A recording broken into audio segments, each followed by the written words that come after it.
Breaking news coming in that's taking the fight over Jallikattu to an even more intense place. Animal rights group PETA, that stands for People for the Ethical Treatment of Animals, is facing massive flack for opposing Jallikattu and is now set for a collision course with the central government. PETA has hardened its stand and indicated that it is ready for the long haul and to fight a legal battle if the Modi government decides to bring in an ordinance allowing Jallikattu celebrations. PETA is refusing to blink amidst indications that the centre might give in to demands. We don't know just yet, but could it possibly give in to demands by Tamil groups and probe the animal rights groups' international funding? So this is a major collision course once again between the central government and a large international NGO, the People for the Ethical Treatment of Animals, or PETA, which has been at the forefront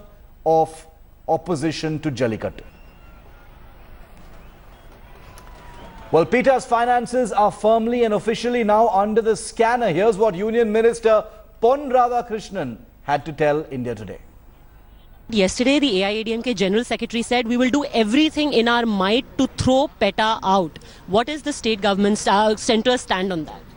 Government stand is different, maybe different. I don't know the exact stand of the state government. Today and tomorrow we are going to meet the Environment Minister. We are going to discuss about this also.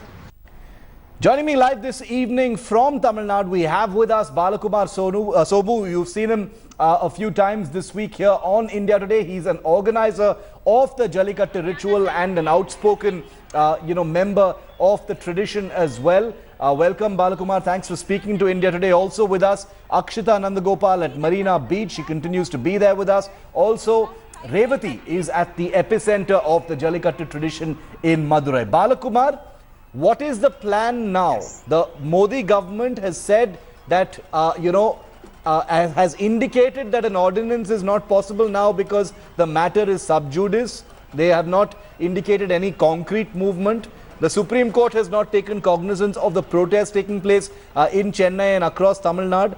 So what will you do and what do you think the protesters should do, Balakumar? See, the central government cannot continue to hide behind legal issues. Okay, we are not bothered about what Supreme Court says. It is our tradition. The Constitution of India gives every Indian citizen... But Balakumar, you cannot say we are not bothered about what the Supreme Court says. It's the Supreme Court for a reason. See, the people over there. Supreme Court for a reason. Let me come to that. Okay. The Tamil civilization is thousands of years old. It is the world's oldest living civilization in the world today. Indian Supreme Court is just 70 years old.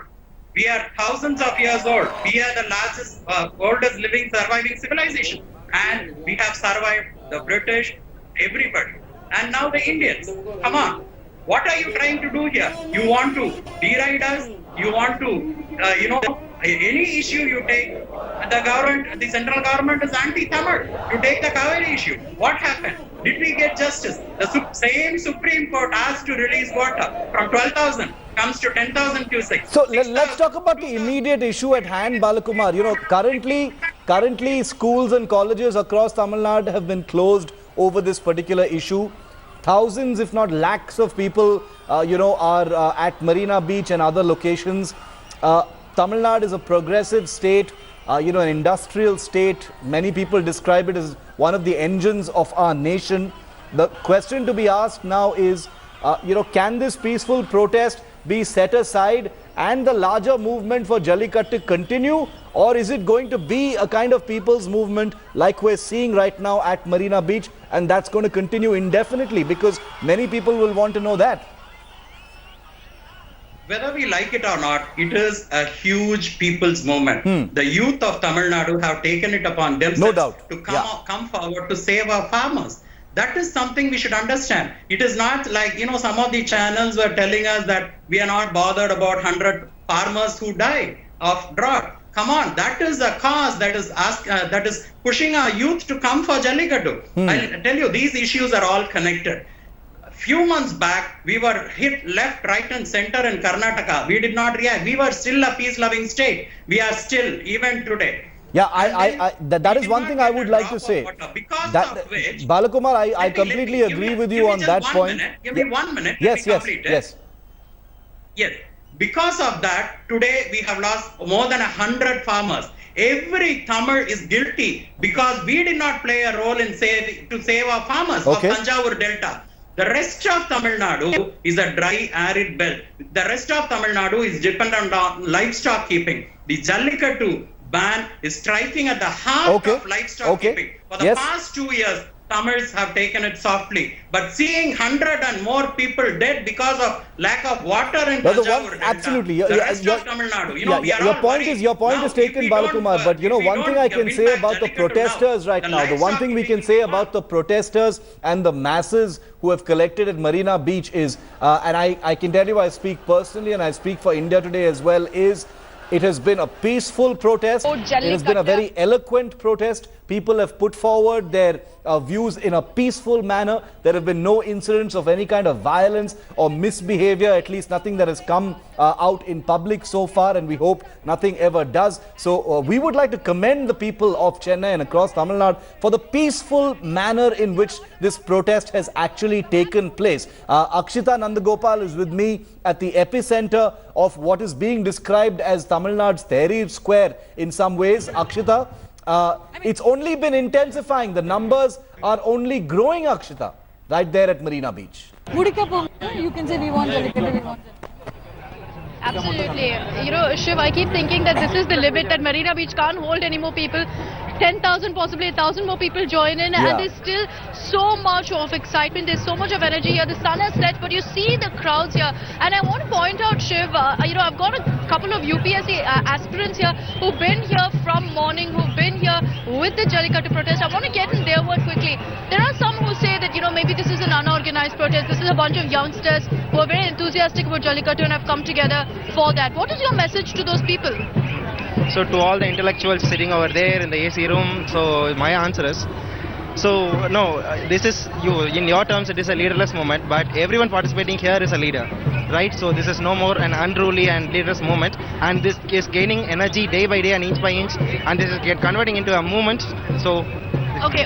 Shiv, also one point I heard Mr. Somu saying about how we don't care about what the Supreme Court has to say. Do you agree with that? Do you think that's realistic to say that, we don't agree with what the Supreme Court says, we will do what we want? Yeah, definitely we can do. Because we are living in a parliamentary democracy. Here, by passing a law, we can do anything. This is not a first step. The parliament passed a law against the Supreme Court judgment. Example for in Shabanu case, where Muslims have equal rights. Then Sutlej river issues. In this, Parliament passes a law against the Supreme Court judgment. I am asking a question: why Supreme Parliament is not passing a law against the Jallikattu? Okay. I want to just. I'll come to you. I just want one simple answer from you. We've seen schools and colleges being shut today. We're seeing life literally coming to a standstill. So people can come together here to support this cause. How long can you sustain this kind of a protest? Realistically speaking, how long can you continue to drop your work, to drop your college, school, and continue to come here and agitate for Jallikattu? So the thing is that you just see that the number of crowd has been growing out, increasing. It's because we have one common spirit in ourselves. So respect it. So the only thing which we ask for is that amend the PCA Act as soon as possible, and this government, they just go, and we don't want any kind of a favor from them. Whether they are favoring or unfavoring that is not really important for us.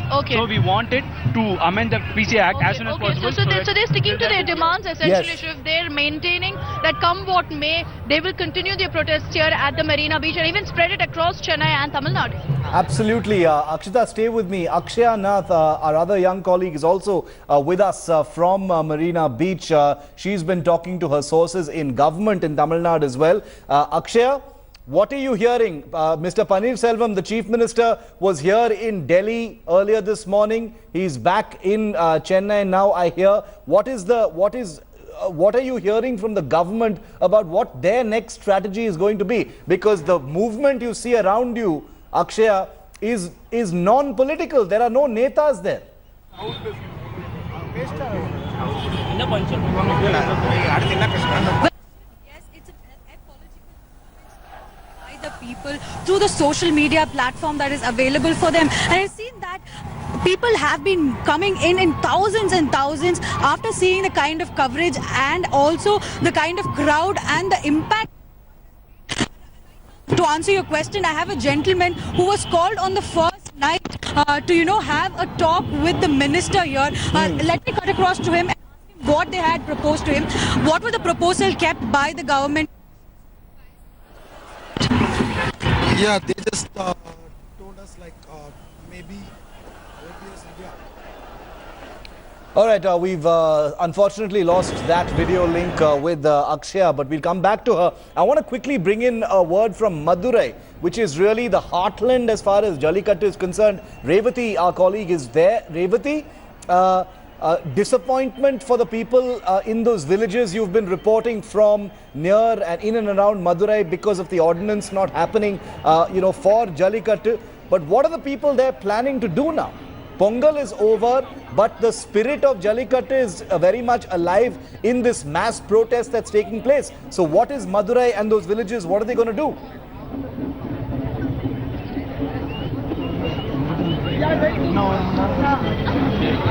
Well, Shiv, like you pointed out, this is the center when it comes to Jallikattu, and perhaps the sentiments and emotions of people are much more stronger here because they are closer to this tradition of Jallikattu here, and the locals have been very clear that they will continue and intensify their protests until they can get a favorable verdict. Now, let me get you some voices from the locals. From the last 3 days, you have been protesting continuously, and now the government has said that they will not be able to do anything because the matter is sub judice, it's in the court. What do you plan to do next? Yeah, the visit of the Chief Minister meeting the Prime Minister itself is very ridiculous because the Prime Minister and the Chief Minister both knew very well that when a point is at the court, they have nothing to say over it. Okay. So it is only an eyewash, and the judiciary system is an independent system, and of which they are aware of it, but begging the interest of a Prime Minister for a word is something ridiculous, and therefore we will continue to protest until this thing is achieved, because our right is established in the Indian Constitution to preserve our cultural identity, and promoting Jallikattu is our right, and we will do that, and we will never leave this place until we are done. Okay, now there was a slight relief when the Chief Minister of Tamil Nadu did meet the Prime Minister, but like locals here are pointing out, Shiv, now that the statement has come out from the Prime Minister himself saying that there's not much that the government can do, they're saying that it has just been an eyewash, it has just been something to calm them down for the time being. So all these sorts of tactics will not work with them